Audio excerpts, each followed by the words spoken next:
Vous écoutez le rapport du légiste, l'affaire Troadec, racontée par le docteur Guillaume Vissot, deuxième et dernière partie.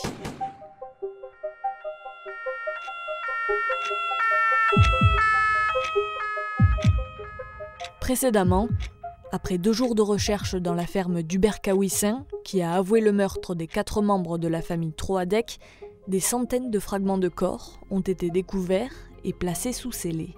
Pour le docteur Guillaume Vissot, place maintenant aux autopsies. Attention, cet épisode relate des événements particulièrement violents qui peuvent choquer un public non averti. Alors l'étape suivante a été déjà de mettre en place à l'Institut médico-légal un dispositif qui permette d'examiner autant d'éléments de corps en un minimum de temps, puisque on avait quand même 400 fragments.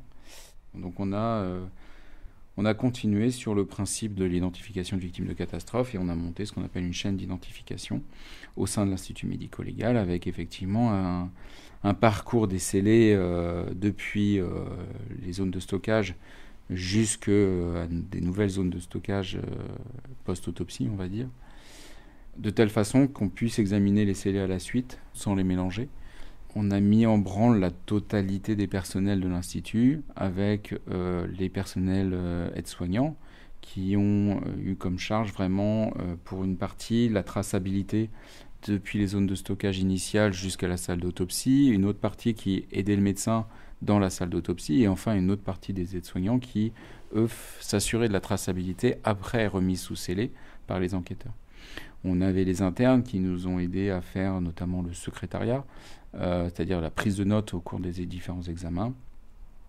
Et pour faire simple, on avait 2 médecins en fait légistes qui examinaient les fragments en parallèle pour pouvoir apporter un double regard en cas de problématique et puis essayer d'aller un peu plus vite aussi.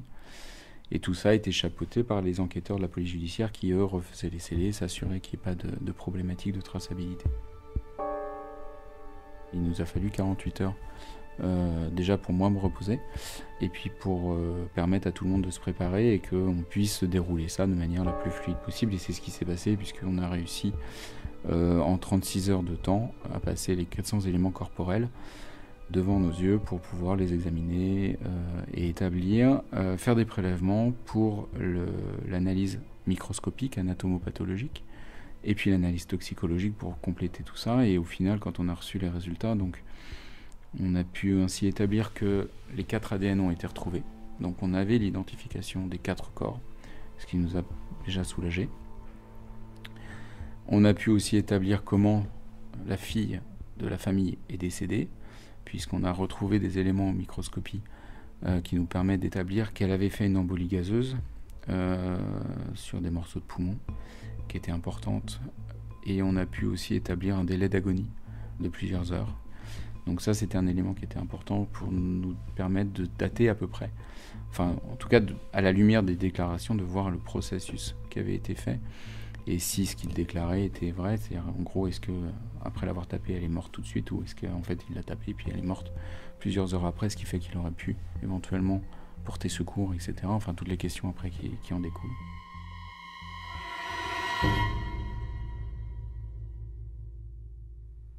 Pour le père, on a pu établir effectivement qu'il y avait eu des fractures aussi importantes de son vivant, au niveau notamment du bras, avec des esquilles osseuses qui avaient été retrouvées au sein des muscles. On a pu établir donc le processus de d'éviscération extrêmement particulier qu'il a réussi à acquérir en 4 corps, puisqu'il n'y en a qu'un seul qui a été parfaitement réalisé, les autres étaient des essais de plus en plus aboutis. C'est comme ça qu'on a réussi à établir l'ordre. Il a commencé par le fils, puis la mère, puis la fille, puis le père. Personne, a priori, qu'il aimait le moins dans la famille, en tout cas, de ce qu'il avait été déclaré. Et en 4 corps, il a appris à retirer les viscères d'un corps d'une façon que même nous, médecins légistes, on ne maîtrise pas.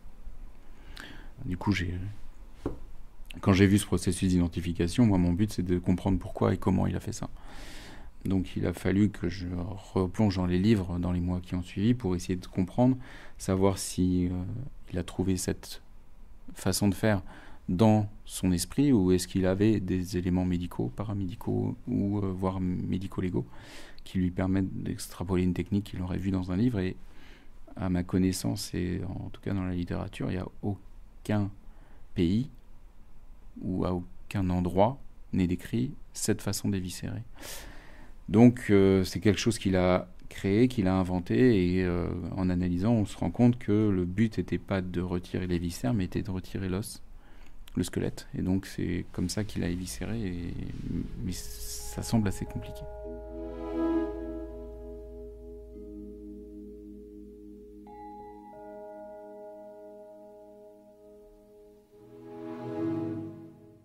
Et chose étonnante, sur la fille, on a un bloc viscéral en thorax-abdomen qui est complet. Et sur le père, on a pareil, encore plus complet, mais il manquait qu'un seul organe, c'est le cœur. Et quand on a examiné les viscères thoraciques, on a pu mettre en évidence donc l'absence de ce cœur, mais aussi une absence qui n'est pas naturelle, qui ne peut pas être due à un loupé au moment de l'éviscération, à un coup de couteau malencontreux, on va dire, puisque l'organe cardiaque est vraiment pris entre les deux poumons. Et donc pour aller le retirer, il faut sectionner les gros vaisseaux qui sont à l'arrière de l'organe. Donc ça a pu être mis en évidence, on a pu l'établir dans nos rapports. Après, on ne peut pas aller plus loin, nous, en tant que médecins, et ce sera au psychiatre après de se prononcer sur le pourquoi du comment et de la signification de cet acte.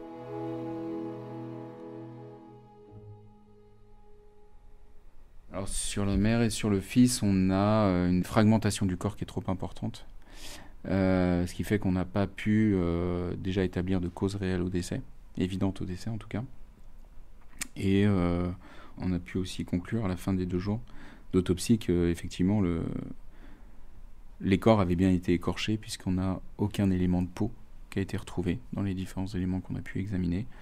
Tout ce qu'on retrouvait était des éléments sous-cutanés ou des éléments musculaires. Et donc c'est pour ça que c'est vrai que son process est assez bien construit, dans le sens où il a retiré tout ce qui est gorgé d'eau et qui donc ne brûle pas, et mettre dans la chaudière que les éléments qui brûlent facilement. Donc ça aussi, c'est quelque chose qu'on a pu mettre en évidence grâce à l'expert incendie à qui on a demandé d'intervenir via le juge d'instruction, et avec qui on a travaillé pour pouvoir en fait comprendre le process pour arriver à traiter tous ces corps en 2 jours, puisque au final il déclarait l'avoir fait en 48 heures et il a fallu démontrer que c'était faisable. On a pu aussi mettre en évidence le process qu'il a utilisé pour utiliser la chaudière, comment il l'a utilisé, de quelle façon, jusqu'où il a pu pousser la chaudière, est-ce que réellement c'est faisable ce qu'il a fait ou pas. Et on a pu mettre comme ça en évidence qu'il avait failli faire éclater la maison parce qu'il a poussé la chaudière vraiment à son rendement maximum, au point qu'ils étaient obligés de faire couler de l'eau chaude pour diminuer la température du circuit, parce que sinon je pense que le circuit aurait implosé. Mais voilà.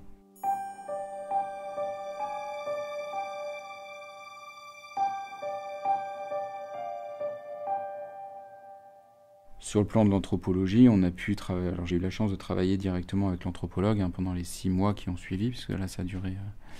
L'examen des ossements a duré 6 mois. Il a fallu tamiser, on a ramassé de la terre, on a ramassé tout ça, et on a pu essayer de reconstituer au maximum les éléments osseux, les squelettes, et on a pu mettre en évidence aussi que les os donc ont été soumis au feu dans la chaudière, puis broyé derrière, puisque en fait le feu va dégrader l'os mais va pas le réduire en cendres, contrairement à ce que l'on croit. C'est-à-dire lorsqu'il a mis les ossements au feu, il a attendu que ça se calme, il a ramassé les cendres, il les a broyés, il les a recramés pour les réduire encore en cendres au maximum. Et c'est après les répandre là où il pouvait pour éviter qu'on les retrouve derrière. Grâce à ce travail de fourmi, puisqu'on avait 4000 morceaux d'os à rassembler, on a pu établir qu'il avait à peu près tous les fragments du squelette, à l'exception des fragments d'os de la tête. Donc effectivement, les têtes, on a pu comme ça déduire qu'il les a effectivement traités différemment du reste des corps. Donc on est reparti rechercher avec du coup l'anthropologue qui a déployé donc des méthodes d'archéologie forensique de fouilles de la terre pour pouvoir en fait examiner et creuser les zones où il a déclaré avoir déposé les têtes, qui sont le bord de l'Aulne du coup. Donc on y est retourné à 3 reprises avec des moyens techniques de type pelle mécanique pour tenter de retrouver les têtes là où il nous désignait les zones. Et chaque fois on a fait chou blanc. Les zones étaient sans éléments osseux, sans éléments particuliers de corps.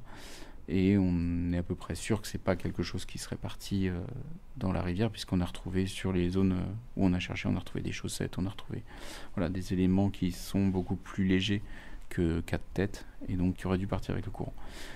C'est la problématique en médecine légale. On ne trouve que ce qu'on cherche, et si on cherche pas au bon endroit, on ne trouvera pas. Mais voilà, après les contraintes font que on ne peut pas fouiller 30 hectares, surtout avec le relief qu'il y avait, surtout que c'était une zone aussi Natura 2000, donc protégée au niveau de l'environnement. Il a parlé sur énormément de points. Il a dit la vérité sur beaucoup de points. Après, tout citoyen peut se poser la question de pourquoi sur ce point-là, il n'a pas dit la vérité.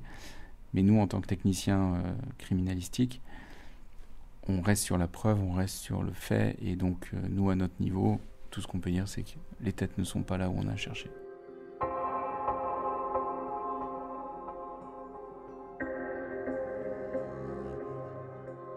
Donc la reconstitution était en 2019, donc 2 ans après les faits.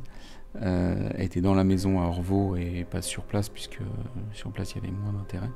Donc en tout cas, sur les opérations de reconstitution, l'apport de la médecine légale a été assez faible parce que les corps étaient tellement fragmentés que nos constatations ne permettaient pas de commenter particulièrement les choses, en tout cas les actes produits. Après, sur la façon de traiter les corps, etc., on a pu quand même apporter des éléments. Donc ça, c'est en 2019. Et en 2020, on est appelé aux assises pour effectivement exposer l'ensemble de nos constatations devant la cour. Ça a été la plus grosse assise que j'ai faite de ma carrière pour le moment, avec effectivement plus de 200 pages de rapports à présenter. Et pour les experts en criminalistique, notre difficulté principale, c'est d'arriver à exposer autant de données en peu de temps et en tenant les jurés intéressés et en tout cas attentifs à nos dires. On avait vu avec l'anthropologue pour justement faire un diaporama pour que le jury puisse prendre connaissance de l'ensemble de nos constatations de manière à peu près simple et sobre. Et on a présenté ça pendant donc toute une après-midi, puisqu'on a commencé à 14h avec ma collègue, on a fini à 20h30 et on a recommencé le lendemain pendant 2 heures. Donc une très très longue déposition. En plus, ça a été un procès qui a été extrêmement médiatisé avec tout un environnement particulier, des visios pour que les gens puissent suivre dans 3 salles en simultané. Donc beaucoup de monde.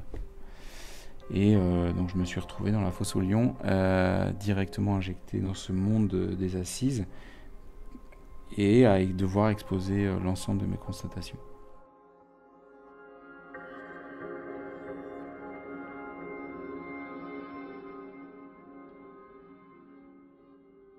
Au terme du procès, Hubert Kawissin a été condamné à 30 ans de réclusion criminelle.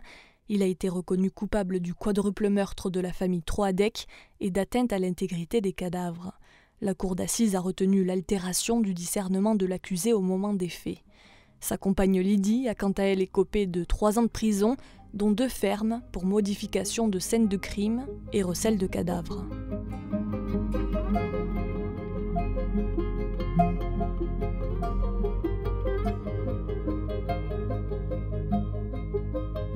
C'était le rapport du légiste, un podcast produit par Egora, à retrouver sur Deezer, Spotify, Apple Podcasts et Podcast Addict.